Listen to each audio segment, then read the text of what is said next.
దేవా నీకు స్తోత్రం, స్తుతి, మహిమ, ఘనత, ప్రభావం చెల్లించుకుంటున్నాం రాజా. ఈరోజు ప్రభా యిర్మీయా యొక్క గొప్ప కాలింగ్ను గురించి, పిలుపును గురించి మేము ధ్యానిస్తుండగా ప్రభా మా పిలుపు ఏ రీతిగా ఉందో, మేము ఎలాంటి పిలుపులో ఉన్నామో ఆ బోధ మాకు దయచేయమని వేడుకుంటూ, ఆ పిలుపులో మేము జీవించుటకు సహాయం చేయమని యేసుక్రీస్తు నామములో ప్రార్థన వేడుకుంటూ సమర్పిస్తున్నాం తండ్రి, ఆమేన్. ప్రైజ్ లార్డ్ అండి. దేవునికి మహిమ కలుగును గాక. మరి ఈరోజు దేవాది దేవుడు మనకిస్తున్న మాట, ఆ అంశం ఏంటంటే యిర్మీయా పిలుపండి, కాలింగ్ ఆఫ్ యిర్మీయా. మరి యిర్మీయా గారు గురించిన మాటలు, ఆయన గురించిన సత్యాలు, ఆయన పిలుపు ఏ రీతిగా ఉంది, మనం ఎలాంటి పిలుపు కలిగి ఉన్నాము, ఈరోజు మీ పిలుపుని మరి మీరు ఏ రీతిగా మరి అనుకుంటున్నారు, దేవుడు ఎలా మిమ్మల్ని పిలిచాడు అనే దాని గురించిన మరి బలపరిచే, ఎంకరేజ్ చేసే వాక్యాన్ని మనము ధ్యానించబోతున్నామండి. అందుని బట్టి దేవునికి మహిమ కలుగును గాక. అయితే యిర్మీయా గ్రంథంని మనం ధ్యానిద్దామండి కాసేపు. యిర్మీయా గ్రంథం 1వ అధ్యాయంలో చూసినప్పుడు యిర్మీయా అనే ప్రవక్తని దేవుడు పిలిచి ఉన్నాడు. ఆ వ్యక్తిని ఏమని పిలుస్తున్నాడంటే, ఎలా పిలిచాడు అనేది కొన్ని వచనాలు ధ్యానిద్దామండి. ఆమోను కుమారుడైన యెషయా యూదాకు రాజై ఉండగా మరి అతని ఏలబడిలో 13వ సంవత్సరమున యెహోవా వాక్కు యిర్మీయాకు ప్రత్యక్షమాయెను. మరియు యెషయా కుమారుడగు యెహోవాయాకు యూదాకు రాజై ఉండగాను, యెషయా కుమారుడగు సిద్కియా యూదాకును రాజై ఉండగాను, అతని ఏలుబడిలో 11వ సంవత్సరమంతయు వరకును, అనగా ఆ సంవత్సరము 5వ నెల యెరూషలేములో తీసుకొని పోబడెను అని చెప్పేసి వరకు కూడా ఆ వాక్కు ప్రత్యక్షమవును. చూడండి, ఇక్కడ యిర్మీయాతో వాక్యము ఒక రాజు మొదలుకొని మళ్ళీ కొంతమంది రాజులు వరకు కూడా మరి కొనసాగించబడి, ఆ వాక్యం అనేది ప్రతి దినము ఆయన దగ్గరికి వచ్చిందంట. ఆ వాక్యాల గురించి యిర్మీయా అంతా కూడా మరి యిర్మీయా గ్రంథం అంతట్లో లిఖించబడింది. ఏ సమయంలో ఏ వాక్యము యిర్మీయాకు వచ్చింది, ఆ వాక్యము అక్కడ ఉన్న రాజులకి, అంటే యెరూషలేం యూదా రాజులకి ఏ రీతిగా ప్రవచనాత్మకంగా వారికి గద్దింపు రూపమే అండి. యిర్మీయా అంటేనే గద్దింపు, యిర్మీయా అంటేనే విలాపం అంటారు కదా, ఏడుస్తూ ఉంటాడు. ఎస్, ఏడవడం అంటే పెరికితనంతో ఏడవడం కాదు, కానీ వారి కోసం విలాపించాడు. వారి విడుదల కోసము దేవుని సన్నిధిలో ఏడుస్తూ, వారిని గద్దిస్తూ మరి ఇటు రెండు వైపులా మరి పరిగెత్తాడు, ప్రవచించాడు. ఈ దేవాది దేవుడు ఏమి చెప్తే అది చేసుకుంటూ వెళ్ళిపోయాడు. ఎప్పటి వరకు తెలుసా అండి? వారు చెరలో పట్టబడేంతవరకు, బబులోను చెరలో పట్టబడేంతవరకు. ఇక్కడ ఈ యిర్మీయా ప్రవక్త ద్వారా చెరలో ప్రవచించబడి మరి వాళ్ళు మారక మరి కల్లారా కూడా, అంటే వాళ్ళు మారాలని ప్రార్థన చేస్తున్నాడు, ఏడుస్తున్నాడు దేవుని సన్నిధిలో, వాళ్ళని గద్దిస్తున్నాడు, కానీ వారు మారలేదు సరి కదా. వారైతే చెరపట్టబడ్డారు. తర్వాత దానియేలు గ్రంథంలో చూసినప్పుడు దానియేలు మరి ఈ యిర్మీయా ప్రవక్త యొక్క మాటల్ని జ్ఞాపకం చేసుకుంటూ, లిఖించబడిన ఈ మాటల్ని జ్ఞాపకం చేసుకుంటూ, మరి అయ్యా మరి ఆ యిర్మీయా ద్వారా నువ్వు ఈ 70 సంవత్సరాలు చెర అని చెప్పావు, మరి ఈయన ఎన్ని సంవత్సరాలు వారికి మరి బోధించాడో వారు పట్టించుకోలేదు, కానీ 70 సంవత్సరాలు అయితే గడిచిపోతుందని అక్కడ మళ్ళీ దానియేలు ద్వారా మరి విడుదల కార్యం అనేది, మరి దానియేలు చేసిన ప్రార్థన ద్వారా మరి విడుదల కార్యం అనేది జరిగింది. అఫ్కోర్స్ అది దేవుని ప్రవచనమే అండి. మరి 70 సంవత్సరాల తర్వాత ఈ దానియేలు కాలంలో విడుదల అనేది జరిగింది. సరే, అయితే ఈ యిర్మీయా ప్రవక్త అనే వ్యక్తిని మనం ఒకసారి జ్ఞాపకం చేసుకుందాం. ఆయన పిలుపు ఏ రీతిగా ఉంది అనేది చూద్దామండి. యెహోవా వాక్కు నాకు ప్రత్యక్షమై, నాకంటే ఇక్కడ యిర్మీయాకండి ప్రత్యక్షమై ఇలాగ సెలవిచ్చుచున్నాడు, గర్భములో నేను నిన్ను రూపింపక మునుపే నేను నెరిగితిని, నీవు గర్భము నుండి మరి బయలుపడక మునుపే నేను నిన్ను ప్రతిష్ఠించితిని. చూడండి ఏం మాట్లాడుతున్నాడండి, నిన్ను గర్భంలో పెట్టుకొనక ముందుగానే నిన్ను నేను ఏం చేశాడంట, తెలుసుకున్నానంటున్నాడు.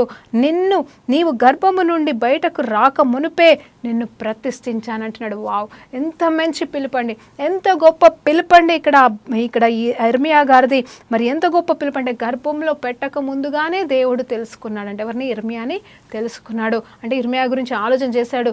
యిర్మీయాని మరి ఏ ప్రణాళిక నిమిత్తం, ఏ సంవత్సరంలో, ఎప్పుడు, ఎక్కడ పుట్టాలి, ఎవరికి ఆయన గద్దించాలి, ఎవరితో ఏం మాట్లాడాలనే విషయాన్ని గురించి ఆయన ఆల్రెడీ ఆలోచన చేసి ఉన్నాడు. హల్లెలూయా. తర్వాత మరి గర్భంలో పెట్టక ముందుపే ఆయన్ని ప్రతిష్ఠించాడంట. చూడమ్మా, ఈరోజు ఎంతమంది ఉన్నారో నాకు తెలియదు, కానీ ఈరోజు నా వాక్యం వించిన ప్రతి ఒక్కరితో దేవుడు ప్రవచనాత్మకంగా మాట్లాడుతున్న మాట ఏంటంటే, నాతో పాటుగా మీతో కూడా మాట్లాడుతున్న మాట ఏంటంటే, మీ తల్లి గర్భంలో పెట్టక ముందుగానే మిమ్మల్ని ప్రతిష్ఠించానని దేవుడు చెప్తున్నాడు. హల్లెలూయా, దేవునికి మహిమ కలుగును గాక.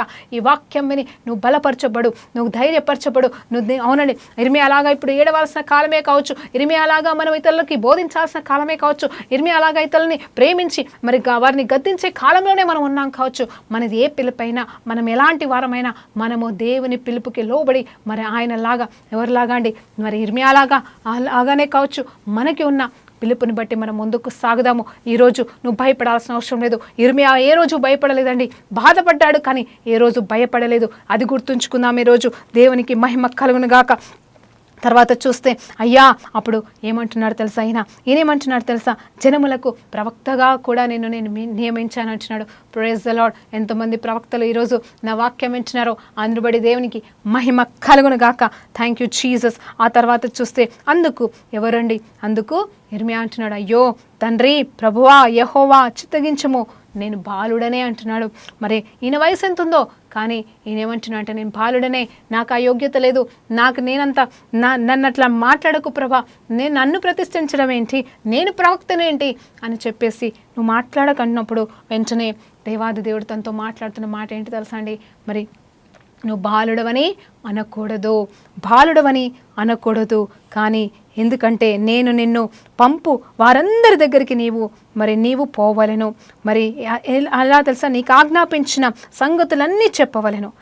నేను నిన్ను ఎవరెవరి దగ్గరికి అయితే పంపిస్తున్నానో నువ్వు వెళ్ళాలి. నేను నీకు ఏమైతే ఆజ్ఞాపిస్తున్నానో అవన్నీ కూడా నువ్వు చెప్పాలి. వారికి భయపడకుము, నిన్ను విడిపించుటకు నేను సంసిద్ధంగా ఉన్నాను అని చెప్తున్నాడు. అంటే ఎలాంటి భయంకరమైన వారి దగ్గరికి పంపిస్తున్నాడు, ముందుగానే మాట్లాడుతున్నాడు. నువ్వైతే భయపడాల్సిన అవసరం లేదు. నేను నీకు ఏమి ఆజ్ఞాపిస్తే నువ్వు ఆ మాట వారికి బోధించు, వారికి చెప్పు. నువ్వు వాళ్ళకి భయపడకు, వాళ్ళు నిన్నేదో చేస్తారని భయపడకు. నేను మాత్రం నిన్ను ఖచ్చితంగా వారి నుండి విడిపిస్తాను. అంటే బంధకంలోకి పడిపోతున్నట్టే కదండి ఇర్మియా. అంటే ముందుగానే మరి ఇర్మియాతో కూడా మాట్లాడుతున్నాడు జరగబోతున్న సంఘటనలన్నిటి బట్టి. అంత మాత్రమే కాదు, నిన్ను విడిపించడానికి తోడై ఉంటానని చెప్పేసి యెహోవా వాక్కు. అప్పుడు యెహోవా చెయ్యి ఇదే యెహోవాకని ప్రమాణపూర్వకంగా చెప్పి ఏమంటున్నాడంటే, యెహోవా తన చెయ్యి చాపి ఎవరిని ముట్టాడండి, నా నోరుని ముట్టంట. ఇర్మియా నోటిని ముట్టి ఇలాగు సెలవిచ్చెను, ఇదిగో నేను నీ నోట నా మాటలను ఉంచి ఉన్నాను. పెళ్ళగించుటకు, జాగ్రత్తగా వినండి, విరగొట్టుటకును, నశింప చేయుటకును, పడద్రోయుటకును, కట్టుటకును, నాటుటకును నేను ఈ దినమున జనముల మీద నీకు రాజ్యముల మీదను నిన్ను నియమించి ఉన్నానంటున్నాడు. పెళ్ళగొట్టుటకంట, నశింప చేయుటకంట, విర్రగొట్టుటకంట, పడద్రోయుటకంట. ఇవన్నీ ఏవండి? పడగొట్టడం ఏంటివి, విర్రగొట్టడం ఏంటి, నల్లగొట్టడం ఏంటి అనేది ఆలోచన చేస్తే ఏవైతే దేవునికి అసహ్యమైనవి ఉన్నాయో, దేవుని నుండి కానివి ఆ సమయంలో ఆ రాజ్యంలో ఉన్నాయో, ఆ సమయంలో ఉన్నాయో వాటిని విర్రగొట్టడానికి, మరి వాటిని నశింప చేయడానికి, వాటిని మరి పెళ్ళగొట్టడానికి, పడద్రోయడానికి, అంటే విగ్రహాలు అనుకుంటా అండి ఇక్కడ, వాటన్నింటినీ కూడా మరి నాశనం చేయడానికి నేను అధికారము బలమునిస్తున్నాను. అంత మాత్రమే కాదు, ఏమంటున్నాడు తెలుసా, కట్టుటకును నాటుటకును. ఏవైతే కట్టాలో, ఏవైతే స్థిరపరచబడాలో, ఏవైతే ఉండాలో వాటిని ఉంచుటకు, అలాగే ఏవైతే నాటాలో శ్రేష్టమైన వాటిని నాటడం అంటే కేవలం మొక్కలు చెట్లు వాటివి కాదు, సత్యం నాటుటకు, సత్యాన్ని బోధించుటకు, సత్యాన్ని స్థాపించుటకు నేను ప్రవక్తగా జనముల పైనను రాజ్యముల పైనను హల్లెలూయా నియమించి ఉన్నానని మరి దేవాది దేవుడు ప్రమాణపూర్వకంగా మరి యెహోవాకి వాక్కు రూపంలో వచ్చి దర్శనమిచ్చాడండి. ఇంకా అక్కడితో ఆగిపోలేదు, ప్రత్యక్షమయ్యి మరలా ఒక స్వరం మాట్లాడుతుంది. నువ్వేమి చూస్తున్నావు ఇర్మియా, నువ్వేం చూస్తున్నావు అన్నప్పుడు అక్కడ ఏమంటాడు తెలుసా అండి, బాదాము యొక్క హల్లెలూయా చూడండి, నీకేమి కనబడుతున్నదని సెలవిచ్చను. అందుకు బాదాము చెట్టు యొక్క చువ్వ కనిపిస్తుంది అని. చువ్వ అంటే ఒక రాడ్ లాంటిదండి, అంటే ఆల్మండ్ రాడ్ అంట.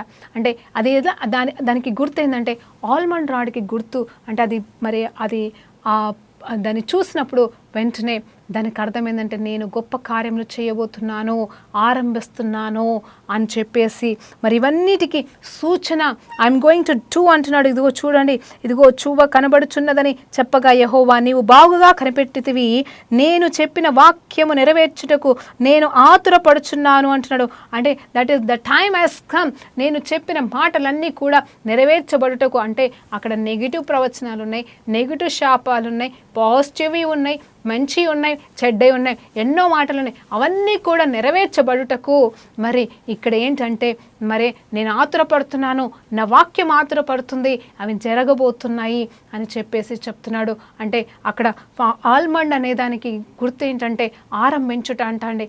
అంటే ఏవైతే మరి అంటే లైక్ అదొక పునాది లాంటిదా అని చెప్పేసి మరి గుర్తుగా ఉంటుందంట.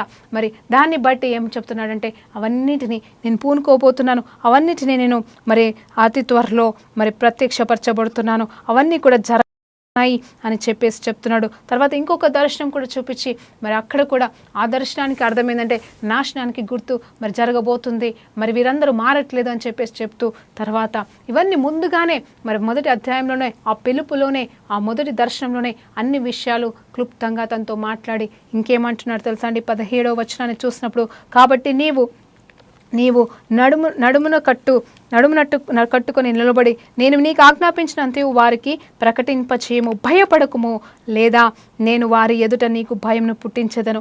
యూదా రాజుల యొద్దను కానీ, ప్రధానుల యొద్దను కానీ, రాజకుల యొద్ద కానీ, దేశ నివాసుల యొద్ద కానీ, ఈ దేశమంతటిలో నీవెక్కడికి పోయినను ప్రాకారములు గల పట్టణము గాను, ఇనుప స్తంభము గాను, ఇత్తడి గోడగాను నీవుండునట్లు ఈ దినమున నేను నియమించి ఉన్నానంటున్నాడు.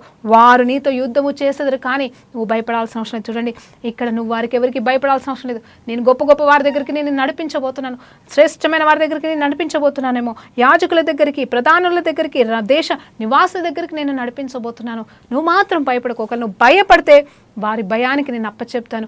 నువ్వు ధైర్యంగా ఉంటే నేనేం చేయబోతున్నాను అంటే ప్రాకారములు గల పట్టణముగా నేను చేయబోతున్నాను, ఇనుప స్తంభముగా, ఇత్తడి గోడలను గాను నీ ఉండునట్లు ఈ దినమున నిన్ను నేను నియమించి ఉన్నాను. అవునండి, దేవుడు కార్యములు చేస్తే త్రిప్పివేవాడెవరండి? ఈరోజు నీవు ఏ నామంలో ప్రతిష్ఠించబడ్డావండి? ఎవరి నామంలో ప్రతిష్ఠించబడ్డావు? ఎవరి ద్వారా ప్రతిష్ఠించబడ్డావు? ఏ పరిచర్యలో నువ్వు ఉన్నావు? ఏ పిలుపుతో నువ్వు ముందుకు సాగుతున్నావు? ఒక్కసారి ఈరోజు నీ పిలుపును జ్ఞాపకం చేసుకో. ఈరోజు ఆ మొదటి పిలుపును జ్ఞాపకం చేసుకో. ఈరోజు ఇర్మియా యొక్క గ్రంథంలోకి వెళ్ళి ఇర్మియా యొక్క మొదటి పిలుపుని మనము జ్ఞాపకం చేసుకుంటుండగా, ధ్యానిస్తుండగా నీవు ఏ రూపంలో, ఏ విధంగా, ఏ స్థితిగతుల్లో, ఏ పరిస్థితిలో, ఎందు నిమిత్తము దేవుని దర్శనంతో పిలువబడ్డావో జ్ఞాపకం చేసుకోమని దేవుని పేరట ఈరోజు మీకు జ్ఞాపకం చేస్తున్నానండి. అవును, నువ్వు జ్ఞాపకం చేసుకుంటే నీకు బలం. ఇదిగో నేను అనుకుంటున్నాను, ఈ ఇర్మియా గారు మొదటి దర్శనంలో దేవాది దేవుడు తనతో మాట్లాడిన సందర్భంలో ఆ వాక్కు ఆయన దగ్గరకు వచ్చి మాట్లాడినప్పుడు ఏమంటున్నాడు తెలుసా? హల్లెలూయా, దేవునికి మహిమ కలుగును గాక, నువ్వు భయపడొద్దు అంటే ఆ భయపడే పరిస్థితులు మరి ఇర్మియా గారు మరి ఎన్ని అనుభవించుంటారో అండి. మరి ఆ ఇంచుమించు 52 అధ్యాయాలు మరి ఇర్మియా గ్రంథంలో ఉంటుండగా అన్ని అధ్యాయాలు కూడా ఎక్కడ చూసినా కానీ భయముతో కూడిన పరిస్థితులే. మరి గొప్ప గొప్ప వారి ముందుకు వెళ్ళినప్పుడు వాళ్ళు చంపుతున్నారు, మరి వాళ్ళు చంపడానికి ప్రయాసపడుతున్నారు. ఎవరినండి? ఇర్మియాని. వాళ్ళు అంటావని రాళ్లతో కొడుతున్నారు, మరి జైల్లో కూడా పడేశారండి, మరి బావిలో పడేసి ఉన్నారండి, నీళ్ళు లేని బావిలో పడేసి ఉన్నారు యోసేపులాగా. ఇలాంటి అనుభవాల గుండా వెళ్ళినప్పుడు ఇర్మియా ఈ రోజు కూడా భయపడలే. తను చేయవలసినంత చేశాడు. తను చేయలేని పరిస్థితులలో మరి తన శిష్యుడి ద్వారా మరి జరిపించాడు. తను రాయలేని పరిస్థితుల్లో మరి తన శిష్యుల ద్వారా మరి రాపింపచేశాడు. మరి అందు నిమిత్తము నిజంగా ఆయన నమ్మకమైన వాడిగా ఉన్నాడు. ఈ మొదటి దర్శనము, ఈ మొదటి పిలుపు, ఈ మొదటి అధ్యాయం అంతా కూడా మరి ఆయన ప్రతి దినము ధ్యానించి ఉంటాడు, ధైర్యం తెచ్చుకుని ఉంటాడు. అవునండి, ప్రతిరోజు స్వరం వస్తుంది, దేవుని స్వరం. వెళ్ళు నువ్వు అంటున్నాడు, దేవుడు ఏం చెప్తున్నాడు. అయితే ఒక్కసారి మనం ఈ సమయంలో 20వ వచనంలో 20వ అధ్యాయంలోకి వెళ్ళిపోదామండి. నిజంగా చెప్పాలంటే రాబోయే కాలంలో దేవుని చిత్తమైతే మరి ఇర్మియా గురించిన పూర్తి సంఘటనలు, పూర్తి ధ్యానం మనం నేర్చుకుందామండి. మరి ఆ దేవుడు సమయం ఇస్తే, ఆయన రాకడ ఆలస్యమైతే రాబోయే కాలంలో ఇలాగే టీవీ పరిచర్య కొనసాగించబడితే తప్పకుండా మనం ఒక్కొక్క అధ్యాయాన్ని ధ్యానించబోతున్నాం. అందుని బట్టి దేవునికి మహిమ కలుగును గాక. అయితే నేనేమంటున్నానంటే ఇక్కడ ఇర్మియా గ్రంథం 20వ అధ్యాయంలో ఒక చక్కటి ఆలోచన చేస్తున్నానండి. ఇక్కడ ఏంటంటే ఈరోజు నువ్వు కూడా ఇదే పరిస్థితిలో ఉన్నావా? నేను ఇలాంటి పరిస్థితులు గుండా వెళ్ళినప్పుడు నాకు ఈ దేవుడు ఈ మాటతో మాట్లాడి నన్ను బలపరిచాడు కాబట్టే ధైర్యంతో నేను మీ మాట మీతో కూడా చెప్తున్నాను. ధైర్యంతో అంటే బలముతో చెప్తున్నానండి. నేను పొందుకున్న ధైర్యం, నేను పొందుకున్న అనుభవం మీరు కూడా పొందుకోవాలని చెప్తున్నాను. ఏంటంటే యెహోవా నీవు నన్ను ప్రేరేపింపగా నీ ప్రేరేపణకు లోబడితిని, బలవంతము చేసి నన్ను గెలిచితివి. చూడండి, నేను దినమెల్లా నవ్వుల పాలనైతిని, అందరూ నన్ను ఎగతాళి చేయుదురు. ఏలయనగా నేను పలుకున్నప్పుడెల్లా బలాత్కారము జరుగుతున్నది, దోపుడు జరుగుతున్నది అని ఎలుగెత్తి చాటింపవలసి వచ్చెను. దినమెల్లా యెహోవా మాట నాకు అవమానమునకును అపహాస్యమునకు హేతువాయను. ఆయన పేరు నేనెత్తను, ఆయన నామమును బట్టి ప్రకటింపను అని నేను అనుకుంటున్నా. అది నా హృదయములలో అగ్నివల మండుచ్చు, నయముకలలోనే మూయబడుచున్నదట్టు నేను ఓర్చి ఏడ్చి విసిగి ఉన్నాను, చెప్పక మానలేదండి. చూడండి, ఇర్మియా ప్రవక్త కూడా నీలాంటి నాలాంటి ఒక వ్యక్తే, ఒక మనిషే, ఒక బలహీనుడే అని ఇక్కడ క్లియర్గా అర్థమవుతుందండి. ఎలా తెలుసా అండి? యెహోవా దేవా నువ్వు నన్ను బలపరిచావు, మంచిదే. నన్ను బలవంతం చేస్తున్నావు, మంచిదే. నేను చెయ్యలేను ప్రభా, నా వల్ల కాదు ప్రభా అంటే నన్ను మొత్తం మీద నీ వశము చేసుకొని నా చేత బలవంతంగా ఈ పనులన్నీ చేపిస్తున్నావు. నా మట్టుకు నేనైతే పిచ్చివాడనవుతున్నాను, వెర్రివాడనైపోతున్నాను. అందరూ నన్ను అపహాస్యం చేస్తున్నారు, నాకు నిందలు వస్తున్నాయి, నన్ను అవమానిస్తున్నారు. ఇదిగో ఎంత భయంకరమైన మాట తెలుసండి. చూడండి, నవ్వుల పాలు అందరూ నన్ను ఎగతాళి చేస్తున్నారు. ఏలయనగా మరి నేను పలుకున్నప్పుడల్లా నాకు బలాత్కారము జరుగుతుంది, నన్ను హింసిస్తున్నారు, నన్ను భయంకరంగా వీళ్ళు చేస్తున్నారు ప్రభా. మరి అందుని బట్టి నాకొద్దు, నీ మాటలు నేను పలకను, ఇంకొకసారి ఈ మాటలు నాకు చెప్పొద్దు ప్రభా, నువ్వు చెప్పింది నేను చెయ్యను ప్రభా, నన్ను వదిలేయి ప్రభా అని చెప్పేసి ఇర్మియా దేవునితో పోరాడుతున్నట్టుగా ఇక్కడ ఉందండి. అంటున్నాడంట. అన్న తర్వాత అక్కడితో ఆగిపోతున్నాడంటే లేదు లేదు అని అలిగినట్టుగానో బాధతోనో భయముతోనో పక్కకు తప్పుకొని మరి వెళ్ళిపోతున్నాడేమో, ఒక చిన్న పిల్లోళ్ళలాగా అలిగినట్టుగా వెళ్ళిపోతున్నాడేమో నాకు తెలియదు. కానీ వెంటనే ఇర్మియాలోకి వెళ్ళి ఒక ఆలోచన వస్తుంది. ఏంటంటే నేను అలా అనుకుంటున్నాను, ఆయన పేరు నేను ఎత్తను, ఇంకోసారి ఆయన నామంలో నేను ప్రవచించను, ఆయన నామంలో నేను ఇంకొకరి దగ్గరికి వెళ్ళి ఏమి చెప్పునని అనుకుంటుండగా మరి ఏమవుతుందంటే అని నేను అనుకుంటున్నా అది నా హృదయములలో అగ్ని వలె మండుచు నా ఎముకలలోనే మరి మూయబడుచున్నదంట. మూయబడి ఉన్నట్టు నేను ఓర్చి ఏడ్చి విసిగి ఉన్నాను, చెప్పక మానలేకపోతున్నాను అంటున్నాడు. హల్లెలూయా. ఇదిగో ఆయన వాక్యం అంట ఆయన అంతరంగంలోనే, ఆయన ఎముకలలోనే ఉన్నదంటండి. హల్లెలూయా. ఆయన దేవుని మాట, దేవుని ప్రణాళిక ఆయన అంతరంగంలోకి వెళ్ళిపోయింది. ఎలా వెళ్ళిపోయింది తెలుసా? దేవాది దేవుడు తన హస్తమును చాపి, అక్కడ ఐజయ ప్రవక్త కాలంలో చూసినప్పుడు ఐజయ ప్రవక్తని దూత వచ్చి ఒక కారుతో మరి నాలుకని కాల్సినప్పుడు అపవిత్రమైన పదవులు పవిత్రమైన పెదవులుగా మార్చబడ్డాయి. ఇక్కడేం జరిగిందంటే దేవాది దేవుడే తన హస్తమును చాపి మరి ఇర్మియా యొక్క నోటిని ముట్టినప్పుడు హల్లెలూయా మరి ఏమన్నాడు తెలుసా అండి? ఆయన మాటని ఈయన నోట పెట్టి ఉన్నాడంట. చేతితో తాకినప్పుడు వచ్చినది ఏంటంటే దేవాది దేవుని మాట ఆయన నోట పెట్టినప్పుడు ఇంకైనా పలకకుండా ఉంటాడా? మాట్లాడకుండా ఉండగలడా? అది ఎక్కడికి వెళ్ళింది తెలుసండి? నోట్లోకి వెళ్ళలేదు. ఆయన నరాల్లో, ఎముకల్లోకి, కండరాల్లోకి వెళ్ళిపోయి ఆయనని నిలవనీయకుండా చేస్తుంది. మాట్లాడడం ఆపేసినా కానీ అది బలవంత పెడుతుంది. ఖచ్చితంగా నువ్వు మాట్లాడాలని ప్రేరేపిస్తుంది. ఎవరండి? దేవుడు కాదు, ఇర్మియా కాదు, కానీ ఆయనలో పెట్టబడిన వాక్యము ఆయనని మౌనంగా ఉండనివ్వకుండా ఏం చేస్తుందంటే మరి నేను పలకలేకుండా ఉందామనుకున్నాను, నేను పలకడం మానలేకపోతున్నాను ప్రభువా అని చెప్పేసి సాగిలపడి ఒప్పుకుంటూ మరలా దేవుని వైపు చూస్తూ మరి అక్కడ ఏం చేస్తున్నాడంటే చెప్పలేక మానలేదు. నలుదిక్కుల భయము అని అనేకులు గుసగుసలాడగా వింటిని. వారు దుర్మార్గులు అని మీరు చాటించిన ఎడల మేమును చాటించమందుము. అతడు ఒకవేళ చిక్కపడును, అప్పుడు మనం అతన్ని పట్టుకొని అతని మీద పగ తీర్చుకుందామని చెప్పుకొనుచు నాకు స్నేహితులైన వారందరూ నేను పడిపోగా చూడవలనని కనిపెట్టుకొని ఉన్నారు. అయితే పరాక్రమము గల శూరుని వలె యెహోవా నాకు తోడై ఉన్నాడు. చూడండి, ఆయన మాట్లాడిన ప్రతిసారి ఈయనకి హింస, భయంకరమైన హింస అండి. నేను అనుకుంటున్నాను మరి స్వార్థ ప్రకటించినప్పుడు మరి ఆయన శిష్యులు కూడా మరి చాలామంది దేవుని రాజ్యంలోకి అయితే వస్తున్నారండి. నూతన నిబంధన ప్రకారంగా చూసినప్పుడు యేసు ప్రభు స్వార్థ పట్టుకొని వెళ్తున్న మన జీవితంలో కూడా మరి స్వార్థ విని రక్షణలోకి వచ్చి మేలులు పొందుకున్న వారు ఒకవైపు అయితే రాళ్ళు రువ్వుతూ మనల్ని శిక్షాపాత్రలు చేస్తూ మనల్ని నిందిస్తున్న వారు ఒకవైపు అండి. అయితే ఇక్కడ ఇర్మియా అలాంటి వారి వైపు చూడకుండా దేవుని స్వరానికి లోబడి ఆయనలో ఉన్న వాక్యము ఆయనని మౌనంగా ఉండనివ్వకుండా బోధించుకుంటూ వెళ్ళిపోతున్నప్పుడు ఇక్కడ ఏంటంటే అందరు శత్రువులే, ఇక్కడ స్నేహితులు సైతం శత్రువులు అయిపోయి చూస్తున్నారంట. అక్కడ ఉన్న వారంతా కూడా ఆయనని చంపేద్దాము, వస్తాడు కదా ఇప్పుడు వచ్చి ఏమైనా చెప్తే చంపేద్దాము అని భయంకరమైన మరి అక్కడ వ్యతిరేకతతో ఆయన ఉన్నప్పుడు మరి దేవాది దేవుడు తనకి తోడై ప్రతి వేదనలో కూడా, ప్రతి భయంకరమైన పరిస్థితుల్లో కూడా, ప్రతి ఇబ్బందికరమైన స్థితిలో కూడా విడిపిస్తున్నాడంట.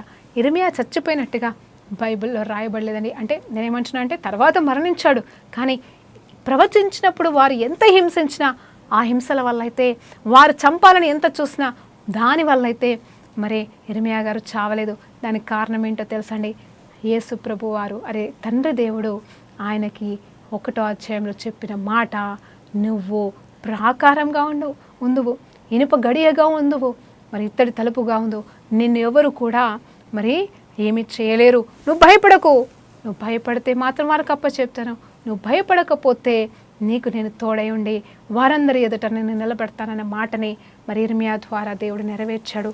అందుకోసమైనమేమో భయపడకుండా మరి నిలబడ్డాడు. దేవుడు తనకి తోడై ఉన్నాడని తనే సాక్ష్యం చెప్తున్నాడండి. ఇక్కడ ఇదిగో చూడండి ఇక్కడ ఏమంటారు, నాకు స్నేహితులైన వారందరూ నేను పడిపోగా చూడవలనని కనిపెట్టుకొని ఉన్నారు. అయితే పరాక్రమము గల శూరుని వలె యెహోవా నాకు తోడై ఉన్నాడు. నన్ను హింసించు వారు గెలవక త్రొట్టిలుదురు, వారు యుక్తిగా జరుపుకొనరు కనుక బహుగా సిగ్గుపడుదురు. వారెన్నడును మరవబడని నిత్య అవమానమును పొందుదురు. సైన్యములకు అధిపతి యెహోవా, నీతిమంతులను పరిశోధించువాడవు నీవే అని చెప్పేసి దేవుణ్ణి పొగుడుతున్నాడండి. హల్లెలూయా, దేవునికి మహిమ కలుగును గాక. ఈరోజు నా పిలుపులో కూడా ఇలాంటివి ఎన్నో మనం ఎదుర్కొంటూ ఉంటాం. మరి అక్కడ చూస్తే పౌలు భక్తుడు, పేతురు, యోహాను గారే కావచ్చు, వీళ్ళందరూ చేసిన పరిచర్లో కూడా వారు హతసాక్షులు అయ్యారండి. వారు కూడా మరి వేల లక్షల మందిని దేవుని రాజ్యంలోకి నడిపించారు. వారి ద్వారా ఇప్పటికీ సువార్త కంటిన్యూ అవుతుంది. కానీ పాత నిబంధన మరి ఆ తర్వాత వాళ్ళు హతసాక్షులు, వాళ్ళతో చనిపోయారు. ఇక్కడ చనిపోవడం ప్రాముఖ్యం కాదు, దేవుని హతసాక్షులుగా చనిపోవడం అనేది వారికి దేవుడిచ్చిన ధన్యత. ఆ మరణము గొప్ప మరణమే, అది దేవునికి ప్రీతికరమైన మరణమే. అలాగే ఇర్మియా కూడా వారి చేతిలో అన్యాయంగా చంపబడలేదు, దేవుడు కాపాడాడు. ఆయన మరి దేవుడి ద్వారా పొందుకున్న వాగ్దానం ప్రకారంగా ప్రతి నిమిషం ప్రతిసారి కాపాడబడుతూ వచ్చాడండి. హల్లెలూయా, దేవునికి మహిమ కలుగును గాక. ఈ రీతిగా మన పిలుపును మన ఈరోజు మనం జ్ఞాపకం చేసుకుందామండి.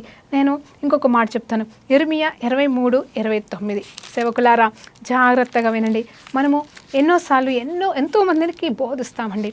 చెప్పడం చాలా ఈజీ, మనం ఇతరులని బలపరుస్తాము. మనం ఇతరులని బలపరుస్తున్నప్పుడే మనకు కూడా బలం వస్తుంది కదండి. మనం ఇతరులకి బోధించినప్పుడు ఆ బోధ మనల్ని కూడా బలపరుస్తుంది కదండి. మనం ఇతరుల కోసం ప్రార్థన చేసినప్పుడు ఆ ప్రార్థన మనకు కూడా జవాబిస్తుంది కదండి. మనమే వేసారిన పరిస్థితిలో మనం ఉన్నప్పుడు, అయ్యా ప్రభా నా వల్ల కాదు అని మనము ఎంత బలహీనంగా మనం ఉన్నానో, అప్పుడు ఇతరుల నిమిత్తం మనం నిలబడ్డప్పుడు, అలాగే దేవుని కోసం మనం నిలబడ్డప్పుడు దేవుడు మనల్ని కూడా బలపరుస్తాడు కదండి. అందుని బట్టి దేవునికి మహిమ కలుగును గాక. అయితే ఇర్మియా గ్రంథం 23వ అధ్యాయంలో మనం చూద్దాం. నిజంగా చెప్పాలంటే కేవలం ఇర్మియా ఎప్పుడు తిడుతూ కొడుతూ మాట్లాడినట్టే మాట్లాడండి కాదు కదండి. శ్రేష్టమైన వాగ్దానాలు, శాశ్వతమైన ప్రేమతో నేను ప్రేమిస్తున్నానని వాగ్దానపూర్వకమైన మాటలు మాట్లాడుతున్నాడు అక్కడ వారందరితో. అలాగే ఇదిగో మీ పట్ల నేను కలిగి ఉన్న ప్రణాళికలు శ్రేష్టమైనవి, గొప్పవి, మంచివి, నిరీక్షణతో కలిగినవి, నాశనకరమైనవి కాదని కూడా దేవుడు అక్కడ జ్ఞాపకం చేస్తున్నాడు. అక్కడ మంచి ఉంది, గద్దింపు ఉంది, వాగ్దానాలు ఉన్నాయి, శ్రేష్టమైనవి ఉన్నాయి, అన్నీ ఉన్నాయి. కానీ వారు ఏవి కూడా వారు గ్రహించలేకపోయారు, ఏవి కూడా వారు పొందుకోలేకపోయారు, పొడగొట్టుకున్నారు. మరి 70 సంవత్సరాలు అయితే చెర పట్టబడ్డారు. అది కూడా ప్రవచనాత్మకమే కాబట్టి నెరవేర్చబడిందేమో. ఇప్పుడైతే మనం అలాంటి శిక్షకి పాత్రలం కాదండి.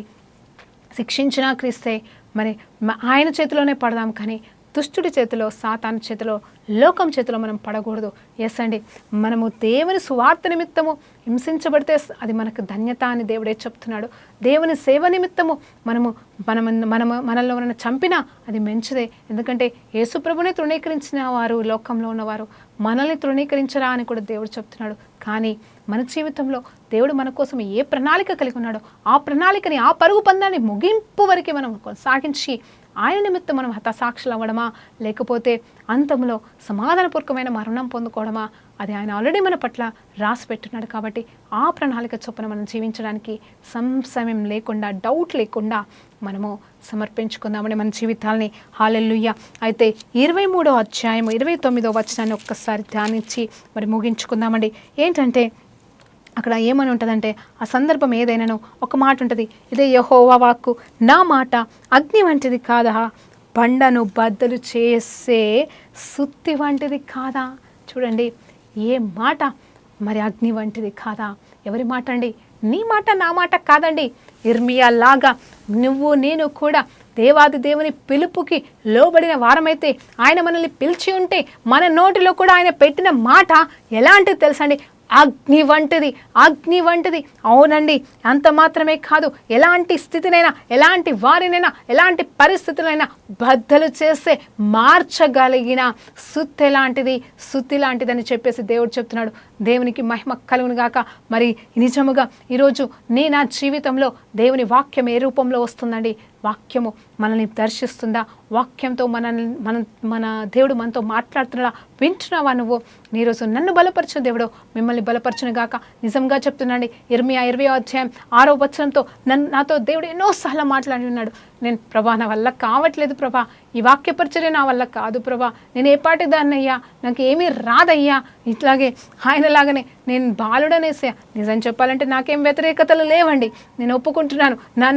నాకు వ్యతిరేకతలు లేవు. శ్రమలు వస్తున్నాయి, ఇబ్బందులు వస్తున్నాయి, ఆటంకాలు వస్తున్నాయి, కొన్ని సమస్యలు వస్తున్నాయి, కానీ భయంకరమైన శ్రమలు.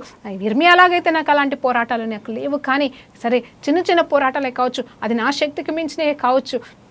దేవా, నా వల్ల కావట్లేదు ప్రభా, నేను చెయ్యలేను ప్రభా అన్నప్పుడు, ఇదిగో నేను చెప్పక మానుదునా అన్నట్టుగా మరి ఆయన నడిపిస్తున్నాడండి. నేనేదో గొప్పగా చెప్తున్నానని కాదు, కానీ ఆ ఒక్క చిన్న మాటనే కావచ్చు. అవునండి, శాశ్వతమైన దేవుడు మనల్ని ప్రేమిస్తున్నాడు. ఆయనే మనకి శాశ్వతమైన నివాసముగా ఉన్నాడండి. మనము దేనికి భయపడాల్సిన అవసరం లేదు. అవును, కీర్తనకారుడు 27వ అధ్యాయంలో చెప్పినట్టుగా, దేవుడే నాకు వెలుగే ఉన్నాడు, ఆయనే నాకు మార్గమై ఉంటుండగా, ఆయనే నాకు సమస్తమై ఉంటుండగా, ఆయనే నాకు బలమై ఉంటుండగా నేను ఎవరికి వెరుతును. ఇర్మియాలాగా భయపడకుండా ముందుకు సాగుదామా? అంత్యకాలంలో మన జీవితంలో మనకి దేవుడు అప్పచెప్పిన బాధ్యతని మనం సంపూర్ణం చేద్దామా? ఇక్కడ చూడండి, ఆయన వాక్యమే అగ్నిలాగా మన ద్వారా ఇతరుల జీవితాల్లోకి మరి వెళ్తుండగా, వారి జీవితంలో ఉన్న ప్రభా నా మరి చెత్తా చెదరము అగ్ని చేత కాల్చబడను గాక. వారి జీవితంలో హృదయాలు బండవారిపోతే వారి హృదయాలు మాంసము ముద్దలుగా మార్చబడడానికి మనము సాదృశ్యం అవుదుము గాక. దేవుని చేతిలో వాడబారాని కిరీటాల్లాగా మనం ఉందుము గాక. అలాంటి కాలింగ్లోకి మనల్ని కూడా దేవుడు స్థిరపరిచి ప్రతిష్ఠించును గాక. ఇప్పటి వరకు పిలవడలేకపోతే ఈరోజు నా వాక్యం వెంటున్న మీరు, ఈరోజు దేవుడు ప్రవచనాత్మకంగా చెప్తున్న మీతో మాట ఏంటంటే, ఈ రోజు నుండి మీరు ప్రతిష్ఠించబడిన వారు. ఆయన పిలుపుకి దేవుడు మిమ్మల్ని పిలుస్తున్నాడు. ఆయన ప్రణాళికలోనికి దేవుడు మిమ్మల్ని ఆహ్వానిస్తుండగా, మీరు ఇదే పిలుపుని పరలోక పిలుపుగా భావించి మీరు చేయవలసిన ప్రణాళిక చొప్పున, అంటే ఆయన ఉద్దేశించిన ప్రణాళిక చొప్పున దేవుని సేవకు, దేవుని ప్రణాళికకి లోబడమని దేవుని పేరిట కోరుకుంటున్నాను. ప్రార్థన చేసుకుందాం. పరిశుద్ధ గొప్ప దేవా, నీకు స్తోత్రం, స్తుతి, మహిమ, ఘనత, ప్రభావం చెల్లించుకుంటున్నామయ్యా. ఈరోజు ప్రభా మమ్మల్ని ఉత్తేజపరిచినందుకు, బలపరిచినందుకు, ధైర్యపరిచినందుకు, మా పిలుపుని మరొక్కసారి రిస్టోర్ చేసినందుకు, రెన్యూ చేసినందుకు మీకు వందనాలు తెలియజేసుకుంటున్నామయ్యా. భయపడకని సువార్త ప్రకటించే భాగ్యాన్ని మా అందరికీ మీరు దయచేసినందుకు వందనాలు తెలియజేసుకుంటూ యేసుక్రీస్తు నామములో ప్రార్థన వేడుకుంటూ సమర్పిస్తున్నాం తండ్రి. ఆమేన్, ఆమేన్. ప్రైజ్ లార్డ్ అండి. దేవునికి మహిమ కలుగును గాక.